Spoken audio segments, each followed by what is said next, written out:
Okay, thank you all. Today, we have a session under our series, session with past president. Today, we have topic opportunities for chartered accountants in insolvency profession, for which we have past president CA Subodh Kumar Agrawal sir. Now, I request our branch chairman CA Rajendra Shete sir to give his opening remarks. Thank you, Rakesh ji. Past chairman, seniors in the profession, my committee members, my professional brothers and sisters, good afternoon and warm welcome to you on this third webinar of session with past president series of Nashik branch of WRC. Today we are going to discuss on the topic insolvency profession. Today we have very learned faculty, our past president of ICAI, Subodh Kumar Agrawal sir. Sir was the president of ICAI for the year 2013-14. Thank you, sir, for joining with us and warm welcome to you at Nashik branch of WRC. Now I request our past Central Council member Mangesh Kinare sir to introduce Subodh Kumar Agrawal sir. Over to you, Mangesh ji. Thank you, Raju. Good afternoon, everybody. It's my proud privilege to introduce before you the very active, energetic past president of ICAI, CA Subodh Kumar Agrawal. In fact, Raju told me that kindly whether you'll be there to introduce him. Maybe because when Subodh sir was president of ICAI, I was a chairman of Western India Regional Council in WIRC. So I have had privilege of working with him in that capacity for a year. It is always a good bonding between a president and a regional chairman, especially when for a region like WIRC. Subodh, as I said, as Raju said, was president of ICAI in the year 2013-14. He was a technical advisor to International Federation of Accountant Board in the year 2013 to 2015. He was a vice president of South Asian Federation of Accountants, SAFA, for the term 2013. He was a Central Council member for 3 terms, and before that, he was a chairman of Eastern India Regional Council in the year 2006-07. Subodh has gained a lot of experience in working as a chairman and member of various international and national regulatory, government, and educational bodies of repute. Primarily, he has contributed and having experience on matters related to governance, policy formation, regulation, and disciplinary, etc. He was a member of high-level committee of SEBI for review of SEBI prevention and insider trading regulation in 1992 for the term 2013. He's in practice for more than 25 years with a post-qualification experience in internal and statutory audit of private public sector entities, including banks, insurance companies. He has worked in the company law matters, SEBI matters, NBFC, corporate restructuring, so on and so forth. What I personally, I have learned from Subodh is, in spite of being on a very high post, that is our ultimate post in ICAI, he has been learning and he has been down to earth. I recollect many moments. In fact, I can speak for 2 hours for whatever I have shared and I have experienced from Subodh in the year 2013-14 when I was a regional chairman. I can only tell you that he's a very taskmaster. He wants to do certain things, then he mean that, and he will get it done from you. And at the same time, he will put a pat on your this thing when you perform that. So he's really a leader in that sense. I've experienced it, especially when we have inaugurated the ICAI tower in 2013. Literally, he had planned the program in 4 or 5 days only. Secondly, and the most importantly, which I feel, and I feel that all the young generation should take an inspiration, is he has started specializing. And mind you, sir, excuse me if I'm wrong. He has started specializing after completion of term of his presidency. Now, can you imagine after being president of the Institute of Chartered Accountant of India, being busy for so much of year, and generally we feel that whenever institute activities we involve into, we lose track of the entire academics. But Subodh sir has literally actually specialized in insolvency and many other, I think, in even Indes after becoming president, after completion of term of president. And I think that is incredible, and one has to really take many inspirations from that. Thank you, Subodh sir, for being here. I thank on behalf, my personal behalf, to Raju also to give me this opportunity to introduce my good senior friend. I can say friend only. He's a senior friend from whom I've learned a lot. Thanks, Subodh sir. And I think session is yours. Raju, right? Can you start, sir? Sir can start now. Yes, yes. Thank you, sir. Yes, yes. Thank you, Chairman, and thank you, Mangesh bhai, for first of all, for giving me this opportunity to share my thought with all of you and the members of your branch and other branches also. I feel privileged the moment somebody calls me and wants me to share my thoughts. Now, coming back on Mangesh bhai, is a wonderful person. Mangesh bhai, there is no term called senior friend or junior friend. Friend means friend. Even if you are befriending with 20-year-old person, he is a friend.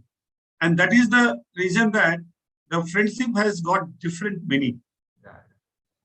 Tomorrow, only I was just some of my friend has forwarded one WhatsApp video where it was written that if one person is sitting, 60-year-old person is sitting, he will feel like 60-year-old. The moment two 60-year-old people are sitting, they will behave like 30-year-old. The moment three 60-year-old people are sitting, they will behave like 20-year-old. 4 and 5, then they will behave like a kid. So when you are in company of friends, then only you really enjoy. You forget all your tensions or issues or problems. There will not be any person in the world who will not be having the tension with a person with sensible mind. If you are insensible, then you won't be having any trouble, any problem, or any issues in your life. So problem has to be there, and the friend needs to be there to address those problems. So I am fortunate. I have good friends like Mangesh bhai, who has been very supportive, or rather, you are soldier to soldier in the region, the largest region of our country, the Western India Regional Council. And I was also fortunate to visit Nasik branch for some of the occasions. I don't know what was the occasion, probably there was some inauguration of this, some auditorium or something of the Nasik branch. Yeah. Then we had visited Nasik branch also and had a good darshan of Lord Tramkeshwar also. So that way the God is very kind to me to give the friends, good friends like all of you. And then in fact coming from a small places like Bihar, etc., and then making it to befriending with people like you, it's really a blessing in disguise. So thank you very much, bhai, for all the friendship that I got the opportunity to have with you. I may have been sitting, I may have sat on that chair, but it is again all with all your good wishes, etc. only. So friends, now coming on the topic today, am I audible? My voice is fine, or I need to put this thing? My topic today is opportunity for chartered accountant as an insolvency professional. Yeah. My PPT is now visible? Yes, sir. Okay, fine. So insolvency profession, which is a very new entrant in India, it is hardly 4.5 years old. That means it is in a nascent stage. But many of our professionals has grabbed this profession and started practicing in it. If I look at the total number of professionals, you will find that more than 60%, those who are insolvency professionals, are chartered accountants. Now the question that will come up, what kind of opportunities in terms of the satisfaction, in terms of our capability which we can demonstrate, and in terms of the money also, remuneration also, that we are expecting. And whether these opportunities are available across the country under the sun. I mean, the India country under the sun, because right now we will be talking about this opportunity only in India. It's a license based, and the registration or license we get, that is for India only. So during the course of our deliberation, we'll discuss on that also, and I'll request all of you, where you feel that you need your question to be replied, I'll be happy to respond to your questions, or otherwise we'll be taking all the questions at the end of the session. I've been told that I have to speak for 90 minutes and then there will be question answers. Wherever you want me to stop or complete, please give me a signal. I'll try to curtail my presentation at that point itself.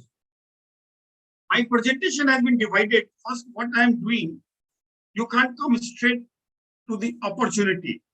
To come to the opportunity, you need to go through the entire chapters. I have divided my presentation in what IBC is, how IBC, Insolvency and Bankruptcy Code, evolved, evolution and overview of the IBC. So those who are not in insolvency and bankruptcy practice or does not know much, this presentation is basically for them. Then building block of legal framework, how the legal framework has been created by our government through parliament and through regulators. We'll discuss on that. And then we'll see what are the process. The process is very structured, standard, but side by side, very rigorous. And probably this is one of the acts where time is of essence. Why IBC was held, appreciated, and we feel it has been successful. Because we know that when new act comes, people celebrate that something new has come. But side by side, there will be some people who will be saying that we don't know what will happen after 1 or 2 years. That means things comes with a bang, but when it goes, nobody knows when it went.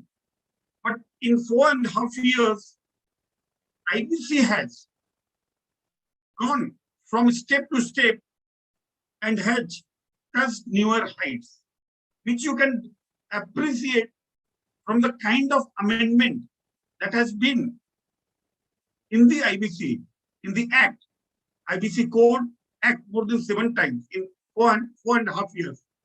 And CIRP regulation or liquidation process regulation, the regulations which are the enabling provisions, more than 15 to 16 times changes. That means the government, the regulators are keeping track of the difficulties in implementation of the code, the act. And after consultation with the stakeholders, even at parliament level, they're getting it changed. And if the parliament is not there, through ordinance mode also, there has been changes in the act many times. Out of the 7-8 times, the changes through amendment through ordinance has been around 3 to 4 times. Here, the roles and responsibility has been well defined. Now, a new concept of pre-pack has been introduced recently in April 2021 for MSME sector, which is the most sought after and which is where everybody is looking to support into the government of India has been brought in pre-packed. The name itself suggests something has been brought in where it is packed. I mean, everything is decided. We'll discuss on that. The next is personal insolvency. I will not discuss on each and every topic in detail, but I'll touch upon those issues, and then otherwise in 1.5 hours, it is not possible. You can appreciate that on Monday, I am giving a lecture in the ICAI platform, which is 11 to 1 o'clock, where 1.5 hours I am speaking only on personal insolvency. So here I'll just touch upon, I'll give a feel to all of you. What is there in the fact that is Insolvency and Bankruptcy Code? The overall, what is there? What are there inside that code? Then we will discuss some Supreme Court judgments, landmark judgments related to IBC code, and then at the end, we will discuss the opportunities available for particularly to chartered accountants and in general to finance professionals. Before we start on IBC code, let us know what is the code is, or whether it is going to be there for the time to come or for our lifetime. Because you must have heard, or somebody may say that there is no point in making a career in IBC, Insolvency and Bankruptcy Code. The reason being, through this code, all the problem in the economy, you must have heard that the NPA level, which was around 10%, where the total NPA was around 10 lakh crore, due to IBC code got reduced to 8 lakh crore. But then again, due to COVID, people are expecting and estimating it may be 14 lakh crore. So let us see what people have said about IBC code. Our Prime Minister, Narendra Modi, said doing business has become easier due to Insolvency and Bankruptcy Code. The banking system has also got strengthened.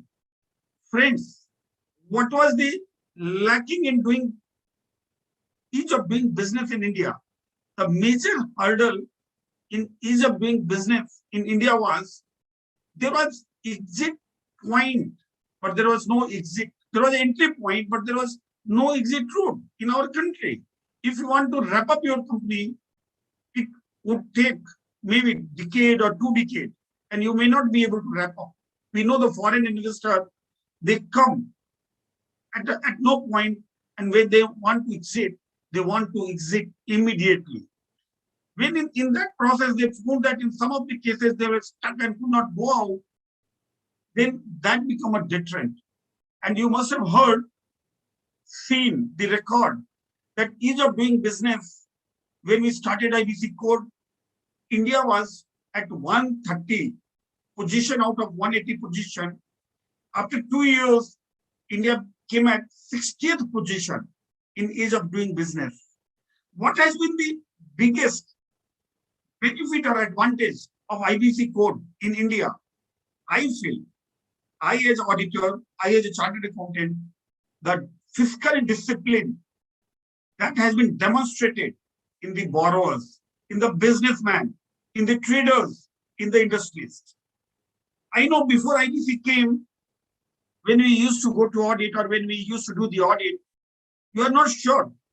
The debtors, the creditors, the stock, how far they are available for verification. Today, after introduction of the IBC, you know that if you have a debtors, if you have a creditors, they can invoke IBC code at any point of time. If there is a debtors, if you are not taking action against the debtors, your regulator, your banker, anybody can ask why you are not taking against the action against the debtors when IBC code is there. Why don't you file petition in the NCLT against your debtors if there is no dispute, or if it is above the threshold limit, that is 1 lakh or 1 crore, whatever is there. And suppose your company is in distress and some professional has been appointed under IBC code, he will took over from the management immediately on the date of the order, the management of the company, and you will be able to do nothing. And if your debtors, your creditors, your stock is manipulated, you will be in trouble, because there is a scope, there are a provision whereby the professionals need to undertake transaction audit. That is, in layman's language, forensic audit. So some question may come up whether forensic audit or transaction audit is mandatory in case of the IBC company, the company where corporate insolvency resolution process or liquidation process is going on. My answer is yes, my answer is no. But it is the duty of the professional to identify the transaction. So it is onus on the professional to see that yes, transactions are there or not. Suppose he says that no, there is no transaction, and later on somebody files a case or alleges that he collided with the previous management and did not identify the transaction, then the professional will be in trouble. So what happens technically? Technically, the professional will always appoint some auditor, the chartered accountant, to do the transaction audit, so that he has a backup certificate from a third party that yes, transaction was there or not. And if the transactions are there, then he is required to file again petition to recover those money in the NCLT. Now, again, the other quota, if I look at whether insolvency is bad, that quota said, capitalism without financial failure is not capitalism at all, but a kind of socialism for the rich. India is a capitalist country. We are in a capitalism. We are not a socialist country. So what Uday Kotak said, that if you are in a capitalism country, you are bound to fail. You have to fail. There cannot be a situation in which the industry or the business where you are doing will always go north and north and north. That is upside, upside, upside. We all know in the industry, in the business, it's a cycle. There will be boom, there will be a slump. So if the person who is riding the horse of the industry or business, he is able to manage, he will, after night, he will see the day, and after day, he will see the night, and during the night, he will manage. But in the process, many will fail also. If the economy is booming, then also there will be failure. And when the economy is in a doldrum, then also it will be failure. I'll give you an example. In equity market, capital market, in Bombay Stock Exchange or NSE, it's not that when the market is booming, you are making money. There are people who are heavily losing when the market is booming. Because if somebody is buying, then somebody is selling. Somebody is making money, somebody is losing money. So, insolvency and bankruptcy code is going to stay in our country or in any capitalist country for at least our lifetime. Let us read Elizabeth Warren. She also said, insolvency is about financial debt and financial rebirth. Somebody dies, the same company is taken over by somebody else. We know that the President Trump was the president of US. His company failed 4 to 5 times and then again bounced back. And every time it came up with more vigor.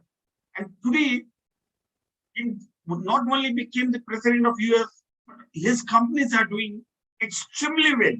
So you have fallen down from horse riding. That does not mean that you are not a good rider. That means that, yes, in the process, you may fall down. Who is the right person? Who is the leader?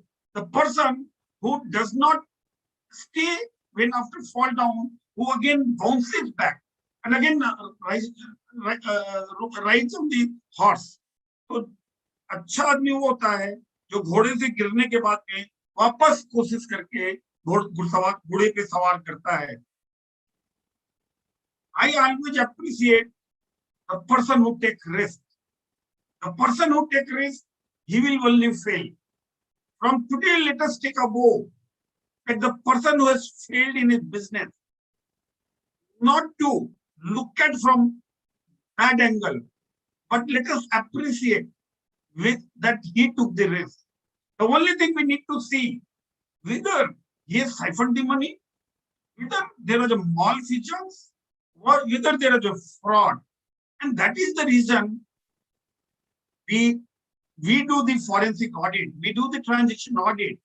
And if in the transaction audit, those kind of transactions are identified, then actions are taken against the directors, the promoters of the corporate debtor.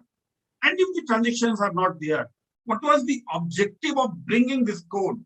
The objective was, if you are a clean man, if you are a good man, you took the risk, you've fallen down, आपको दोबारा मौका मिलना चाहिए as a claim man. Once process से निकल जाते हैं, आपको फिर से बोला जाता है कि no, you didn't do anything wrong. So the second opportunity also must be given. So if you have the entrepreneurship, you should again show that to all, the entire world.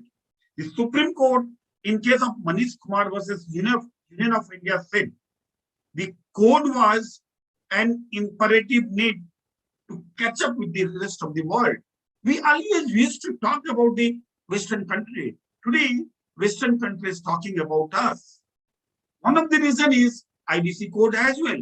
Because of IBC code, there is ease of doing business. There is recovery rate has gone up. The recovery rate before IBC was around 25% and used to be in 4 to 4.5 years. Now that recovery rate has gone up to 47, 48% in 2 years. And everybody, all the stakeholders has been benefited. Now, Economic Survey of 2021 also said, as I said in the beginning, that it has brought significant behavioral changes in the borrower. The debtor-creditor relationship has been redefined because the company immediately goes out of the control of the promoters, whom we call debtors, and comes in the control of the creditors. That is the representative of the creditors, that's the resolution professional. And that's why now the company promoter will be scared to run the company, operate the company below the optimum level of efficiency, my dear friends. Now, how IBC code evolved, whether suddenly it came up in the year 2016, no. If you look at the history in last 2 decades, government after government tried to address the issues through different modes. And then ultimately it came. The preamble of the code. We know that the preamble means the objective. The objective of the code to consolidate and amend various laws. In India, there are plethora of act and laws to consolidate. Whether all 11 and 100 Act? No. Only those acts which are related for implementation of IBC code. And if those are not consolidated, the implementation will become difficult. My dear friends, 11 acts, there were amendments in the 11 acts which are given in this schedule, 11th schedule of the IBC code, like excise duty, like income tax, like partnership act, companies act, blah, blah, blah, blah. Now, consolidate and amend. The objective is reorganization and insolvency resolution. Again, if you look at the objective is resolution, not liquidation. Third is in a time-bound manner. In our country, We knew how judiciary takes time to resolve the issue. Here the timeline has been prescribed, 180 days or further extension of 90 days, that 270 days. And whereby again, the maximum limit has been put as 330 days. But yes, in some of the cases, the time taken is more than 330 days. But if you look back, 10 years back, 5 years back, there used to be 1 decade, 2 decade, 3 decade. Today, since the matters are being completed from 1 year to 3 years, the promoter knows, the ex-debtor knows that if they don't behave properly, the company may go out of their hand, and if in the transaction audit, if they had done something wrong, it will be brought on the face and they will have to face the music. Again, the objective is to promote entrepreneurship, availability of the credit, and the one most biggest issue that has been addressed is alteration in the order of priority of the payment. When we studied CA during my time, everywhere we read only the government dues has to be paid in first priority, irrespective of the security you are having. Today, that is the days gone. You have to forget those days, those things, and erase from your mind. Today, under the IBC code, the government dues are getting fifth priority. If after paying to the fourth priority entity, if anything remains, that will go to the government. Otherwise, they will not get anything. And in most of the IBC cases, if you look at government dues, may be addressed at 1%, 5%, 10%, and in very few cases, you will find that they will be getting 30-40% of what their dues are. So, dear friends, preamble of the code is very important to understand, and the objective, it comes from there. So if there is any confusion in any section or any part of the code, we need to come back to the preamble and correlate with the objective, and the provisions need to be in synchronization with the code only, the objective only. Now coming back, what can be the causes of insolvency? There can be internal causes, there can be external causes. What could be the internal causes? The internal causes could be siphoning of the fund, mismanagement, manipulation, malfeasance. There the director, the promoter, the KMP will be directly responsible. Or there can be external causes. If there is external causes, then probably the promoter and director cannot be blamed. Global downgrade. I'm in a hospitality industry, hotel industry. I've taken 100 crore loan. Now due to COVID in last 2 years, last 1.5 years, my revenue has come down from 100 rupees to 2 rupees, 3 rupees. My expenses are still 10 rupees. I'm losing. Operational loss, losing 8 rupees, where I was earning 20 rupees per month. I'm losing 8 rupees per month. With no fault of mine, because of global downtrend, because of the COVID, policy paralysis, because of some government policies have changed, which has impacted negatively to my industry. Investment by bank, we know in our country, there is a time frame that you have to complete the process in such and such time. You have to establish, set up the industry in such and such time, and you have planned that. And if it is delayed, there is a cost escalation. And if you are dependent on the bank and your funding is taking time to come, and due to that delay, your cost has escalated. Approval delay, that is pollution delay, there is factory license delay, many delay can be there. Access capacity, like we know in our country, in the windmill, there had been excess capacity in our country itself. And then if you look at China also, there was huge excess capacity. And those companies dealing in windmill mostly got negatively impacted. And the prices, that is the reason that the prices which used to be 6 rupees, 8 rupees per megawatt came down to 2 rupees, 2 rupees 50 paisa. So that means you are losing money. Change in focus, policy impact, credit appraisal, fiscal pressure. So these are the external causes where you cannot blame, cannot put finger toward the promoter or to the directors. Yeah, in this situation also, if the management is very good, sometimes they are able to manage, maintain, and then sustain. So, but then fine, it's a capability, and that's why if the group is good, in the group, if there are 5 kind of industry, 3 are doing good, 2 are not doing good, still the group manages all the 5 industry, 5 entity in a better manner. Now, code. The question, some of you may ask the question, why this is called code? Why not act? Code is an act. Code is not something different than the act. Code is also act. Here, whatever the provisions are there, we call it as a section. Code is only to those acts. It is called code where to bring this act, there has been amendment has been made in various other acts. So there is exhaustive collection or compendium of laws on the relevant subject, and that has been brought in synchronization. And this act has been made Delhi-Pune Expressway. So if it is a Delhi-Pune Expressway, it will be called Bombay-Pune Expressway. It will be called code. If it is a Eastern Expressway, Western Expressway, it will be called act.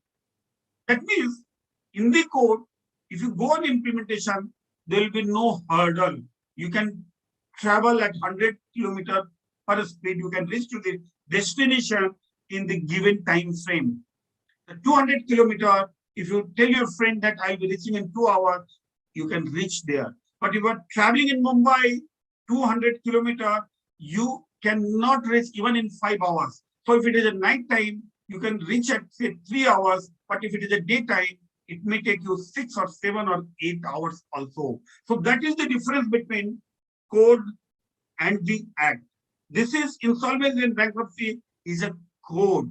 And that is the reason that, my dear friends, the time limit given is 180 days or 270 days, because in the given time frame, the kind of expressway by way of this code has been prepared, one can reach to the destination.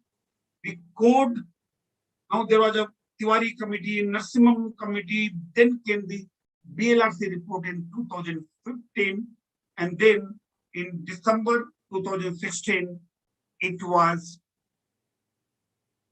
notified by the parliament. The parliament approved in May, June, but notification because all the logistic infrastructure, etc., was required to be set up. So ultimately on 1st December 2016, what was the things available to address the insolvency before the code came into picture? Dear friends, I'm sure most of you may not have heard about Insolvency Act 1909 and Provincial Insolvency Act 1920. In fact, I did not know about these 2 acts before studying or before passing the exam of the IBC code as an insolvency professional. Yes, these 2 acts were there. These were basically for individuals. And for company, we know that we had provision in Company Act under IBC, winding up, etc. But all of us know in winding up, even in a decade, probably no one will be able to get the company wound up or take action against the company to get it resolved. No, it was not possible. Legal frame so far, it was unstructured.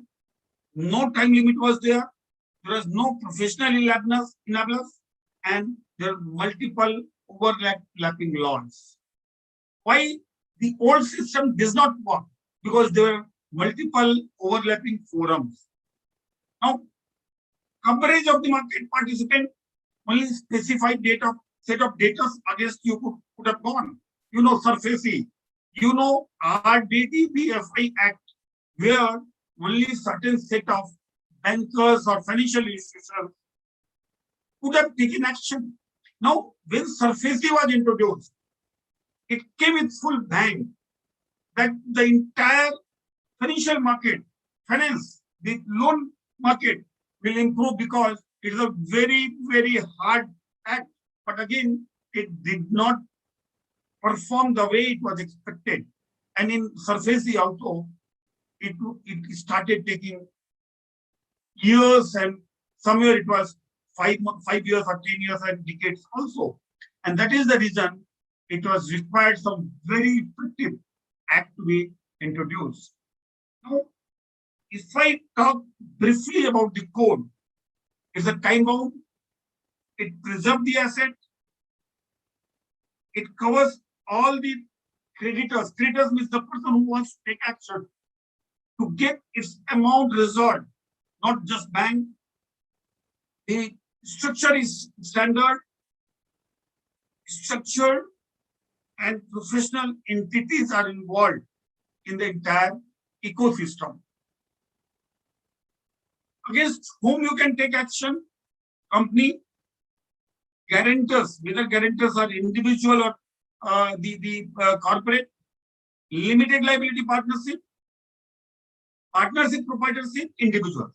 But partnership, proprietorship, and individual, in the code there is a provision, but it has not notified as it. For the limited purpose, the notification for individuals has been made only to the limited extent of those individuals who has given guarantee for the loan taken by the company. And that company has been taken into insolvency. There, action can be taken. Here, the entire process is covered: insolvency, liquidation, voluntary liquidation, bankruptcy, and winding up. It applies to whole of India, including Jammu and Kashmir. But code does not apply to financial services provider, like Diwan Housing Finance. It does not apply. And that is the reason that the government notified under section 227 of the IBC code and notified that the financial services provider whose asset base is of more than 500 crore, they will be covered because of that provision. Friends, we have discussed, it's a time bound, it's a principle based approach. Natural justice is given priority. Like if you file an application, your application cannot be rejected by the NCLT without giving you opportunity of being heard. Here the executing authority is NCLT, the appellate authority is NCLT, and the second appellate authority is Supreme Court. The IBC only in 3-tier structure it works: NCLT, NCLT, and Supreme Court. Here the regulator is IBBI, Insolvency and Bankruptcy Board of India, where the procedure are notified by them and rule is notified by the central government. The focus of the code is to see that the company is resolved. Friends, what is the difference between IBC code and SURFACE code? SURFACE code is an act whereby the objective of the lender is to recover its money. Here, an individual lender can go and take over the entire plant, the part of the plant which is secured to him. He will not bother. If he takes over that asset, the company will not be in a position to continue, run as a going concern. Whereas under IBC code, all the lenders need to come together the moment code is invoked. The application is admitted. It will be in rem. It is called in rem. I am in REM. It's a legal language where the entire creditor has to sit together and first try to resolve. Come out with the restructuring resolution. Make the invitation. So if some of the investor wants to come, take over the company, after complying with the due process of the law, to take it over. So other acts are recovery mechanism, whereas the IBC code is a resolution mechanism. It's not, there are plethora of judgment of the NCLT and Supreme Court that IBC code is not a recovery mechanism. In this code, the wisdom of the lenders, COC members, has been given in matter of this commercial wisdom, supreme power. Even the NCLT cannot question the judgment, wisdom of the decision taken by the NCLT and Honorable NCLT. Now, there has been tax benefit given to the new investor who wants to take it over, carry forward of loss under section 79, 115 JB benefit, and then distribution of under Waterfall, as I said, government gets fifth priority. It prevents abuse provisions also. Section 14, which is moratorium. Section 29A, where the same promoter, if they have defaulted, they become ineligible. And as I said, the transaction audit, which is done under 43, 45, 50, and 66 sections. Friends, recent data on IBC up to 30th June 2020, as those data, 3,911 applications were admitted across India. Out of that, 250 cases got resolved, 955 cases got liquidated. Right now, if I take only these two figures, the resolution is around 20% of liquidation. That means 80% is liquidation and 20% is resolution. The figure seems to be very high, and it is obvious. The reason being, in our country, there was no mechanism. Cases which has gone into IBC are basically terminally ill. They're very bad. They become NPS in last 5 years, 7 years, 8 years. And the bankers has filed the cases in DRT and the hearing is going on. And you know that in DRT, it will take maybe a decade to resolve. By that time, the asset is gone, exhausted, depreciated. That is the reason that, but still, if 20%, 25% got resolved, that's a great thing that has happened. Why? We need resolution, not liquidation. By way of resolution, you ensure that employment is saved. Otherwise, there is a negative employment growth. You see, all the company that we are talking about is the economic resources of the country. It may belong to some individual, but it's an economic resources. If our country's economic growth, if there is a positive growth because of the company's growth, if there is a negative growth in the GDP, it is because of the negative performance of our company. That's why resolution is very important.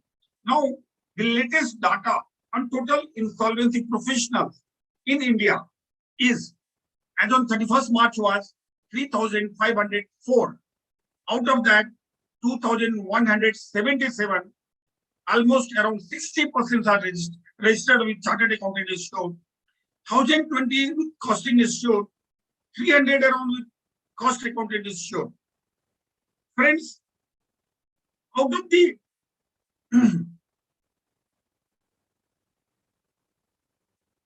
AFA that who are taken certificate, and there is IPE, like you are practicing in an individual name and you are practicing in a firm name. IPE is a firm whereby collectively many professionals, insolvency professionals can come together and start. There are total 83 IP in India so far.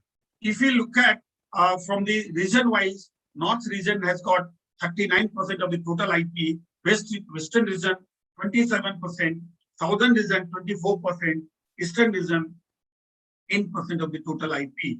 If you look at the age group, less than 40 years of age, there are 9% of the total IP. 40 years to 50 years in between, 33.9%. 50 years to 60 years, 29.65%, and 60 to 70, 25%. If you look at even those above 60 years whom you call they have retired, they constitute around 25% of the total insolvency professionals. What it demonstrates? It demonstrates that those having experience of more than 15 to 20 years, probably they will be better or successful, because this profession need energy, hard work, and but side by side experience also, because you will be working as the CEO, Chief Executive Officer of the company, and that's why you need the experience, you need the other qualities, interpersonal skill and knowledge, professional knowledge, etc., and attitude. Everything is required. Recovery from large accounts. The 12 dirty dozen, 12 big accounts that were pronounced by the Reserve Bank of India in June 2017. Out of that, if I look the recovery, Electro Steel, 40% recovery, Hussain Steel, 63% recovery, Monnet Infrastructure, 26%, Binani Cement, 100%, SR Steel, 82%, Alok Eastern Industry, 17%, Jyoti Structure, 50%, and Bhutan Power, the recovery had been 41%. So, in our country where the recovery used to be average 25%, today you look at in the all large cases, the recovery has been fantastic. You may have read in the newspaper, like Aircel, the recovery was only 1%. Like Videocon, in recent days you may have read, the recovery was only 6 to 7%. There has been cases, but yes, it has been commercial wisdom of the bankers. If the bankers, after wide discussion and deliberation, has got it resolved at a haircut of 94%, then also the NCLT cannot challenge. If you have read the newspaper report, there was a newspaper report a week back. The Mumbai NCLT said it is not 94% haircut, but virtually it is tonsured. वो बोलते हैं ना बाल कर दिया, बाल को पूरा उड़ा दिया in the case of the Videocon. But then still they passed the resolution plan. They could not stop the resolution plan because it was the commercial wisdom of the COC that prevailed. And that is the reason that NCLT has no power because of the Supreme Court judgment, that commercial wisdom of the COC. In plethora of judgment, they have said commercial wisdom of the COC cannot be challenged. First, it was discussed and deliberated in February 2019 in K. Sasidharan case. Building block of legal framework. Friends, if you look at, there is NCLT, Insolvency and Bankruptcy Board, Information Utility, IPM is our Chartered Accountant Institute, NCLT, NCLT, TRAT, Supreme Court, and the professional IRP or RP.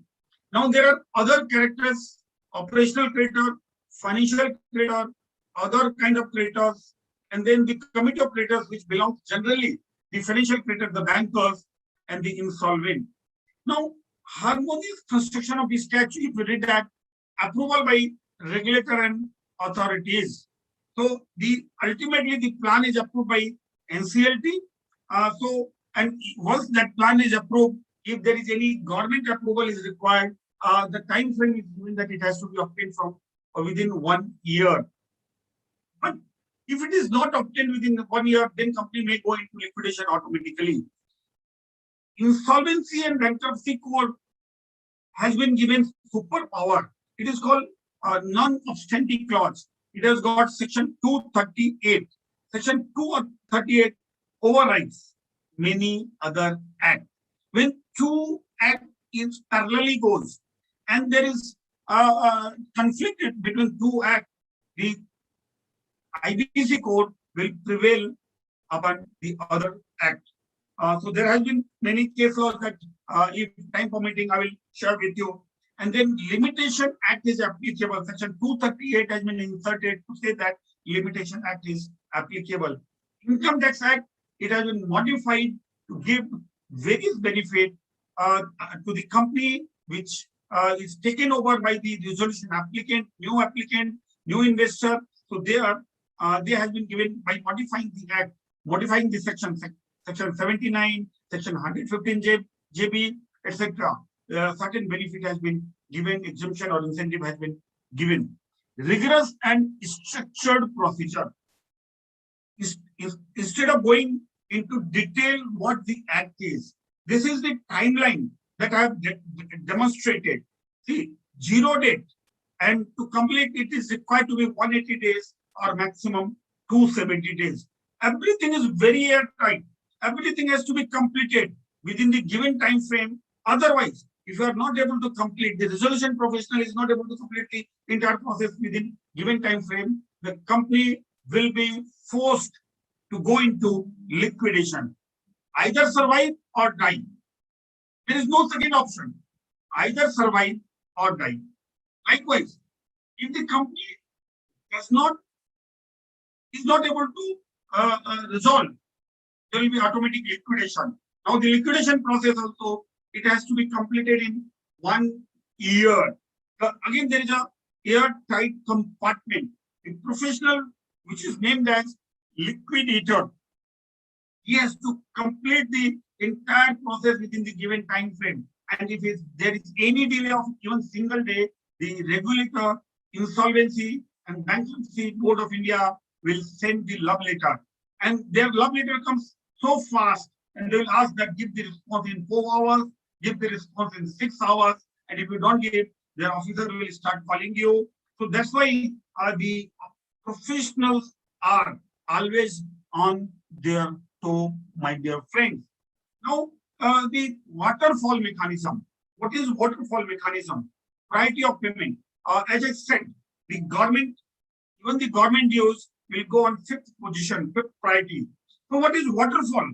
My dear friends, many of you who has not dealt with, not involved in the insolvency and bankruptcy court, may not know what waterfall mechanism is.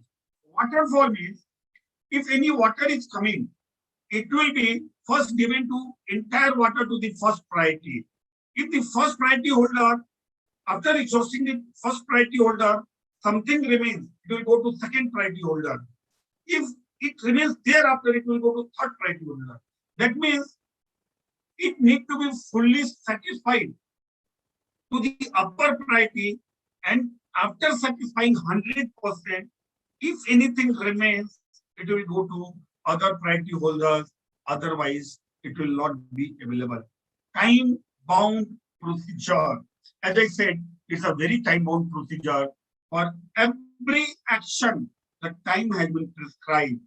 And when you file your report to the NCLT, if there is any deviation even of a single day, you need to mention. And the IBPI will invariably take action or issue the disciplinary notice against the professional if there is a deviation of even 1 day. My dear friends, due to paucity of the time, I will not read these timelines, but then you all know it is there in the regulation. Well-defined role and responsibility of all the actors. Like, who are the actors in this ecosystem? The COC member, the resolution professional, and powers of the executing authority, NCLT. Resolution professional has to run the process. He is appointed by NCLT. He is called court officer. COC. COC is the stakeholder, major stakeholder. The RP has to work, run the process under the guidance of COC, but under the order of the authority of the NCLT. So COC has got given the power under the Act, under section 28, which you can't do without their specific power. That has to be with their order only. And power of the NCLT is to approve or reject anything that is required by the resolution professional, that is the plan, the liquidation, or any other thing. Now, pre-pack. We have completed CIRP process, corporate insolvency resolution process.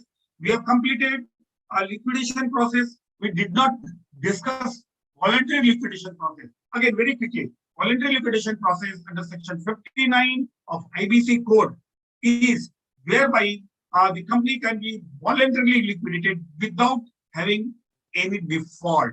So if the company is solvent, the directors want the company to take into liquidation voluntarily, or their time is limited, time is fixed, the time has gone, it can be voluntarily taken for liquidation.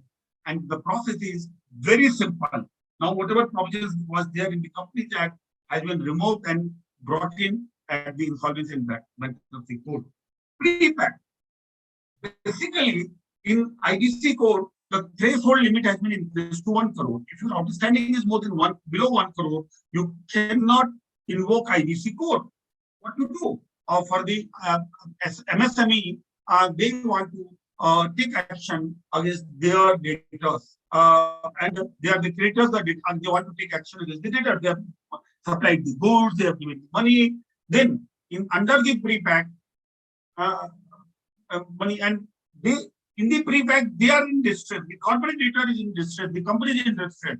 So, and the outstanding is more than, default is more than 10 lakh rupees. So, what is the condition? The condition is default when in CRP process is 1 crore, it is here in 10 crore.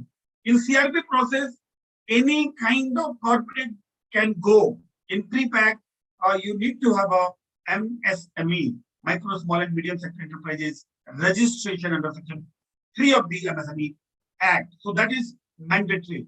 What it happens in this case, before approaching NCLT for admission, the corporate debtor first prepares itself and then prepares the plan also. Get it approved from the 66% of the financial creditor, appoints the RP with their approval, so that if they are agreeable, there is all probability that they will approve once it goes to the NCLT. That means basically, if anything, any company is taken to under pre-pack to the IBC code, 90% probability will be there, it will be resolved, because it has already got in principle approval from its lenders.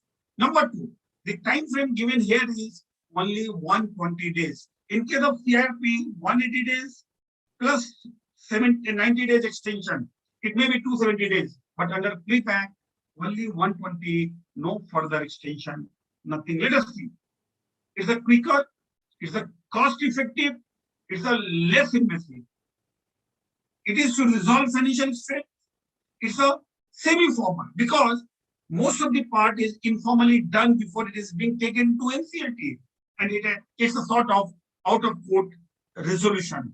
It is applicable only if the company is micro, small, and medium enterprises, and it is the failure is more than 10 lakhs rupees. There is no liquidation order passed, and it should not be, the promoter should not be disqualified, ineligible. But for MSME, there are 2 clauses exemption under section 240 capital A. Those exemptions are here also. What need to do in pre-pack? Majority of the directors of MSME, they need to give a declaration that it will be filed with the insolvency NCLT within 90 days. It is not initiated to defraud anyone, and it should name some resolution professional.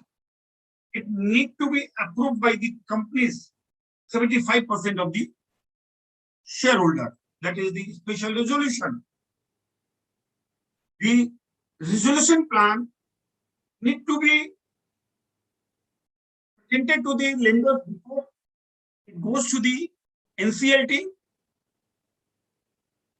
and those lenders, the base plan, if they in principle agree, they appoint the financial appoint the RP with 66% majority, then it can be submitted to NCLT. If everything is done, all out of court, then it is only given to the court. Generally, all terms and conditions are settled. Generally, to have the overview of the court so the court can examine it, and if court finds that no, there is no malintention, the court may approve it. So the probability of approval will be much higher. The timeline, if you look at, it has to be completed starting from 0 date. It has to be completed in 120 days itself. Now coming to the another area of IBC code, personal insolvency. Friends, as I said, personal insolvency has not been notified. There are provisions in the Act from section 188, from section 90, 78, 79, section 79 till section 187. But those has not been notified. Only notification to a limited extent of insolvency proceeding against the personal guarantor, individual guarantors of the corporate debtor. If a Subodh Agrawal has given guarantee for a ABC Limited has gone into insolvency, then the lender can initiate action against the Subodh Agrawal, who is the personal guarantor, and insolvency proceeding will start against him. Who is a personal guarantor? The personal guarantor is a debtor who is a personal guarantor to a corporate debtor. So it's here only right now notified personal guarantor to a corporate debtor, and in respect of whom guarantee has been invoked remains unfit. So if the guarantee has not been invoked, no action can be taken. So to start the action, what is invoking? Just send a letter that you had given a guarantee under the Contract Act, you are responsible. Maybe this outstanding amount, that is an invocation. So a letter need to go. The process, here the process RP is appointed. In 10 days, the RP has to give report. Once the RP give report to NCLT, executing authority, that is NCLT, or DRT in some cases, has to give the order within 14 days. If it is admitted, then the process is start. So in CIRP, there is a resolution plan. Here it is a repayment plan. Resolution can be of the company, but for an individual, there cannot be resolution. For an individual, he has to make the payment. So repayment plan. Then there is a process. Again, 180 days has been given. But in this case, in CIRP company case, as I said, once it starts the process, either revival or death, either resolution or liquidation. But in case of the IBC code, individual, if it is not resolved, bankruptcy is, there cannot be liquidation. Liquidation can be of the company. It is called bankruptcy. Bankruptcy is not automatic. If the creditors want to take the individual to bankruptcy, then he need to start the proceeding after completion of this insolvency resolution process within 3 months. So bankruptcy is not automatic. Dear friends, now bankruptcy of the individual has become a way of dry cleaning. You can advise your client who are in distress to invoke the resolution or the bankruptcy of individuals.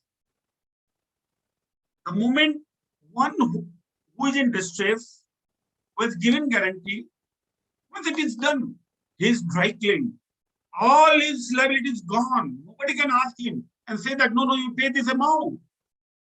He may be getting many threatening calls, but once insolvency is done, nobody can approach him, and he will become a sane man, and he can again approach the banker or the loan if he has the entrepreneurship still left with him. So we have covered in very, very brief capsule the IBC code. Now very quickly, I deliberate on 3 and 4 Supreme Court judgment before I come on professional opportunities. Supreme Court judgment, which were the very landmark judgment. The first judgment and the first case under IBC was Innovative Industries Limited versus ICICI Bank.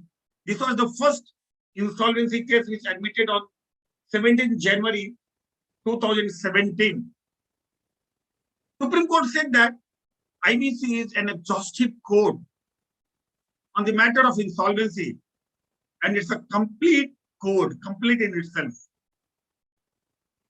In Swiss Ribbon case, 25th January 2019, Supreme Court said, and these are very, very strong message, defaulter's paradise is lost. In its place, the economist's rightful position has been regained, and the constitutional validity of the code was upheld. Friends, in the innovative case itself, the Supreme Court said the IBC code supersedes other code. Non-repugnant, the non-repugnancy clause applies here.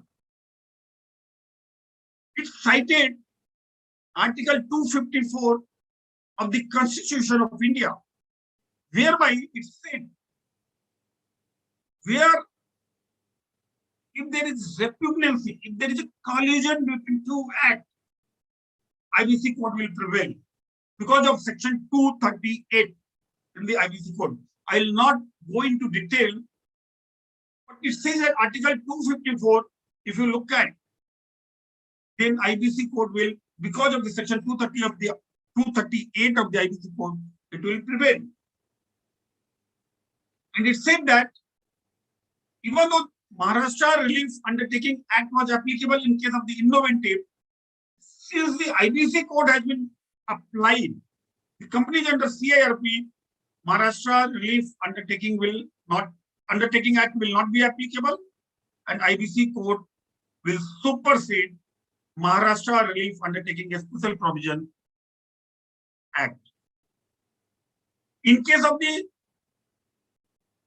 Commissioner Income Tax versus Monath Ispat Limited, the Supreme Court said,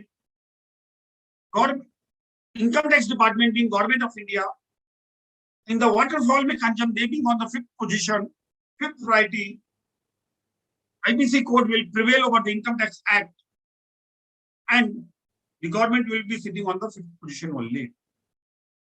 Law of limitation. There is very much controversy on the whether law of limitation will be applicable or not. When the code is started, there were different kind of judgments were coming on from NCLT, NCLT. But the way time passed, when the government understood that no, it has to put to rest, it introduced section 238 capital A, that law of limitation is applicable to in case of the IBC code also. But still, then also, it didn't die down. It didn't die down. And it's still, the controversy was from which date? From which date? NCLT judgment said from the date the code was brought in, that is 1st December 2016. And then thereafter, there were various judgments of the Supreme Court in BK Educational Services, Gaurav, Hargovind White Dabe, and then Agrawal, Bharadraj, Gujjar, and the last being Asset Reconstruction Company of India versus Vishal Jaiswal, whereby it was clarified that law of limitation of 3 years and 3 years from the date of the default or NPA, whatever is applicable, number one. Number two, if any amount is appearing in the balance sheet, it will be treated as acknowledgement of that date and it will be renewed, acknowledgement that a law of limitation will not be applicable. So my dear friends, Law of Limitation Act, where the important provisions are imbibed in Section 5, Section 14, Section 18, then Schedule Article 165 of the Schedule 3, all are applicable in the case of the IBC code. Now, coming to ArcelorMittal versus Satish Kumar Gupta, that is a SAR Steel case. One very important judgment came in this particular case of the Supreme Court, that when you look at ineligibility of the profession of the investor, you need to look at whether the investor has a de facto control or de jure control. What is de facto, de jure? De jure is because of the relation. De facto, you are actually controlling. I'll give a practical example. Anil Ambani and Mukesh Ambani are brothers. Technically, under Section 29, Chapter A, in the company of Anil Ambani, Mukesh Ambani cannot be a resolution applicant. He becomes ineligible because of de jure, because of the brother. But we all know Mukesh Ambani has no control over the company of the Anil Ambani. And that is the reason that because of this decision of the Supreme Court, Mukesh Ambani could safely participate and became the successful resolution applicant in case of the Anil Ambani cases. The other important decision in this case was, for all the matter of the insolvency, NCLT is the only court where you can approach, not the any civil court or any high court, other than fundamental issues. The next point was the investor has no cause for approaching the high court. They need to approach only the NCLT unless and until fundamental rights issues are there. And in Swiss Ribbon case, which was again where the constitutional validity was questioned by the applicant, the Supreme Court upheld the constitutional validity and said that this code is constitutionally valid and the provisions are all perfect. Here they said that financial creditors are on an upper pedestal than the operational creditors. COC, only financial creditors can be the members. And if financial creditors are not there, then only operational creditors can be the members. Regarding resolution professional, it said that RP has no adjudicatory powers, only administrative power, and they function under COC and AA, executing authority supervision. In case Sasidharan, case of the Supreme Court, it was promulgated that commercial wisdom of the bankers, of the COC members, cannot be adjudicated by NCLT or NCLT. They are the super boss. Friends, now coming on the topic of the day, unless and until I would have deliberated on the background, what IBC is, there was no point deliberating on the opportunities for chartered accountant or the professional under the code. If one wants to become the insolvency professional, chartered accountant, he need a 10 years post-qualification experience as CS, cost accountant or advocate. And he need to pass a limited insolvency examination, which is very easy, I can say, for a chartered accountant to pass this limited insolvency examination is very easy with a study of 7 to 15 days, serious study of 7 to 15 days. Any chartered accountant can pass this examination. And then you need to take a 50 hours course that is organized by under the aegis of the IBBI by 3 different institutes. And now in pandemic, it is online, so you don't have to travel anywhere, sitting in your house or your office. 50 hours means around 7 days program where a speaker like us go and deliberate. So you just simply have to attend, and it is a lot of value addition because you get a practical perspective when you attend this kind of program, because the course structure has been formulated in such a way that you get a bird's eye view, that and you can visualize if you get assignment, what will be the steps and how you will be doing that. So, cursory glimpse is given of the assignment. What are the professional opportunities for insolvency professional? He can become the interim resolution professional, IRP, interim resolution professional, which is generally for 30 days or 40 days. Then after 30 days, he may be appointed by the COC as a resolution professional, who generally continues till the resolution is done or the company goes into liquidation. Once the company goes into liquidation, generally the same resolution professional continue as a liquidator. And the liquidator, as you know, has to complete in 1 year. But generally, most of the company, it does not complete in 1 year. Then he need to approach to executing authority, there's the NCLT, for getting extension of time. Everything you need to approach the NCLT for their order and approval. Representative of the creditor in the COC, like there are a committee of creditors. Many times committee of creditors hire the resolution professional, the insolvency professional to represent, because the insolvency professional are a specialized person and they have the knowledge, so they will be in a better position to argue and represent the COC. Representative of the class of creditors, the class of creditors, as you know, in case of the real estate project, in case of the fixed deposit holders, there is a mandatory requirement that a representative need to be appointed. It is as per the code. So the RP will be nominating, giving 3 names to all the representative, and they will be selecting the person who gets the top number of selection. He is appointed as the representative of the class of creditors. There are process and procedure laid down how you will be communicating with the mass number of people, like in JP Infra. You know, there are 20-30,000 investors, and 20-30,000 investors cannot come and address. So on their behalf, one person was appointed. How to take their permission through e-voting, e-communication, that is all well laid down, and it successfully happened. Voluntary liquidator, like IP will be appointed as a voluntary liquidator. Likewise, resolution professional for individual or partnership firm, proprietorship firm.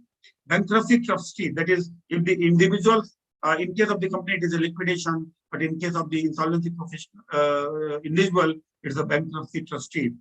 Promote an insolvency professional entity, bring administrator to be appointed by SEBI. SEBI now appoints for that CIS scheme, where they take over the cheat fund companies. They appoint the insolvency professional as the administrator. But that I have seen, the administrator appointed by SEBI still has not taken up very properly. In one case, I have been appointed, and SEBI never approaches me.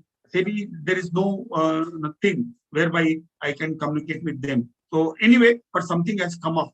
Now, if you look at the opportunity everywhere, there is a professionalism, and you need to be very professional. And these positions, only the professionals who have got the education, who have got the training, who have got the experience, exposure, he can do all these things. Otherwise, very difficult. Now, advisor to resolution applicant. So here the resolution applicant means investor. What kind of advice you can give to investor? The person who want to invest in the company, take over the company. You can do the due diligence. You can prepare the resolution plan. You can advise him. You can go and sit with on behalf of him, or along with him. You can go and sit in the COC meeting. My dear friends, the fee can be anywhere depending on the size of the company. 1 lakh rupees to 1 crore rupees also. For preparation of the resolution plan, the fee can be anywhere between 1 lakh to 50 lakh rupees, depending on the size of the company and the criticality it has. And there you get a satisfaction, because it's not a regular prototype work. It's a totally different. It has to be tailor-made on a case-to-case basis. And you need to prepare. There cannot be a template. Thereby, you will just put and sign it. Likewise, the other opportunity is protection against insolvency attacks and recovery of business of debtors. My dear friends, I'll say that nowadays, even if you are not an insolvency professional, you need to understand the provision of the Insolvency and Bankruptcy Code. Say, you are doing audit. You are a finance consultant of your client. Now, if you are doing the audit, there are debtors sitting on the debit side. There are creditors sitting on the credit side. You know the creditor has not been paid, and you know the provision of the Insolvency and Bankruptcy Code. You need to guide your client that these creditors, there are no dispute. So these creditors are outstanding, and out of these 10 creditors, these 5 creditors can take you into insolvency. And the moment you go into insolvency, what is the defense with you? Probably if you don't have the defense, your case will get admitted and you will be thrown out as the promoter of the company, and the company will go in control of some of the insolvency professional. Likewise, in your client's books, there are debtors. The debtors, money is not being realized. You can advise your client that debtors are there. Why you are going to civil court? That it is more than the threshold limit. Why don't you file the Insolvency and Bankruptcy Code? You can help them in drafting, preparing the petition, demand notice, filing the petition, arguing in NCLT and CLT. So all these things you can do. For that, you did not be insolvency professional. But yes, definitely the knowledge of the insolvency is required. The basic knowledge of the insolvency is required. And then you can hire the specialist person wherever it is required. Then consultant to entities under financial stress. So companies in problem. Previously, there used to be a bank finance consultant. Now today, the bank finance consultant will be of not much help. Bank finance person can be of help when you want to expand. But when you are in problem, distress, then probably the insolvency professional will also be acting like a reorganization consultant, restructuring consultant, and they will automatically, thereby you can also convert yourself into bank finance consultant. So that's a byproduct of the insolvency. Support services to insolvency professional. I'm an insolvency professional. I'm acting as a resolution professional in the company. I need many professionals. So to run the company, though there is an employee, but for a specialist work, I would like to hire. So there also you can support the insolvency professional. Transaction audit, forensic audit, as we discussed. The forensic audit in generally for all the company will be required. There we can hire the transaction auditor and the forensic auditor. Registered valuer, you can become the registered valuer. So it's any person with 3 years of chartered accountant with 3 years of experience. Now, valuation is it is in the core blood of the chartered accountant and professionals. So they can become the registered valuer also. Friends, these are some of the professional opportunity which I feel will be available. And there is host of other opportunities. If you, it is this profession is much in upper pedestal than what you have got. I mean, you are more than accountant. Here you are a consultant, you are a strategist, you are a board member, you are a CEO, what not. And you as a chartered accountant, why you are properly placed to become an insolvency professional? Because the 3 years of Article 6 that you have done, that is your unique selling point, USP. Number 2, you are auditing, you are doing professional service to so many kind of companies. So your experience to multifarious companies are there, multifarious kind of situations they are handling that you know. So that will help you in managing a distressed company. Friends, with this I complete my presentation. If you have any query on this insolvency and bankruptcy code on any topic, I'll be more than happy to answer. I'll try to answer your queries other than what I have covered also. I'll be happy to answer to those queries. So now over to organizer for taking up if there is any question. So thanks to all of you from my side. Thank you very much.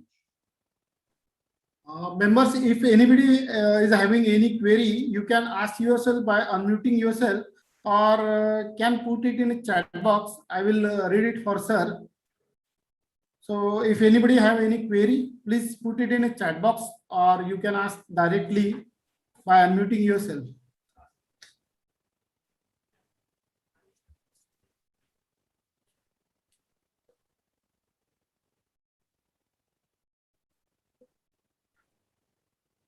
Okay, sir, I think there is no query from any member.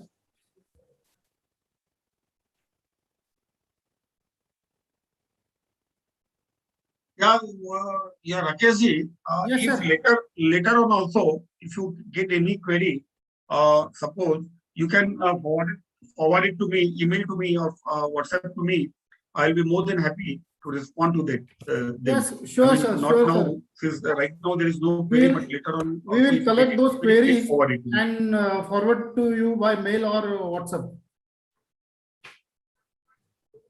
Sure. Okay, sir. Right. So I will like. So I think there are no queries. So let's move forward to our formal vote of thanks part.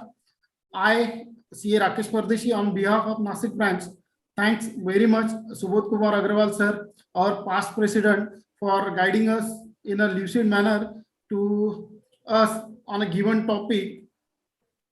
Actually, insolvency profession is a area of practice where very few members are practicing in that area, and that's why I think today's attendance was also very low.